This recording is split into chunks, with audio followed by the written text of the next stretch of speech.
10 лица се уапсени по судирите кои избија меѓу приврзаниците и противниците на Трамп. Тепачката се случи во Беркли, Калифорнија. Две поголеми групи најпрво вербално почнале да се навредуваат, за потоа и физички да се пресметаат. 7 лица се полесно повредени, поминале со повреди по главата и лицето. Ме удрија со тупаница по главата, но добар сум.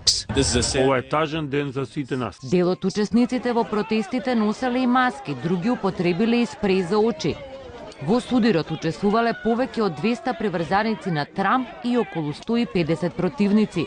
Полицијата не наведе од кој табор се приведените.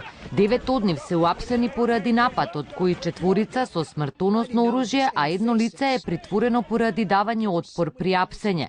Запленети се нож, неколку метални цевки, палки, дрвени мотики и цигли. Протестите контра и за Трамп почнаа веднаш по неговата инаугурација и од тогаш се одржуваат секојдневно. Го поддржавме на почетокот и со него остануваме до крај. Тој ќе направи Америка повторно голема. Од другата страна со извици лажго, лажго протестираат противниците на Трамп. Последната вест е дека од Джеф Сешанс ќе биде побарана оставка и тој ќе мора да се повлече. Но тоа не е доволно.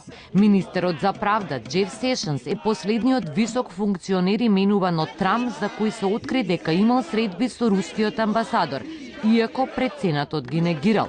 Откако се открие и овие разговори, поранешниот директор на изборниот штаб на Трамп, Кори Левандовски, изјави дека администрацијата на Обама ги прислушувала разговорите меѓу Джеф Сешанс и рускиот амбасадор во Вашингтон.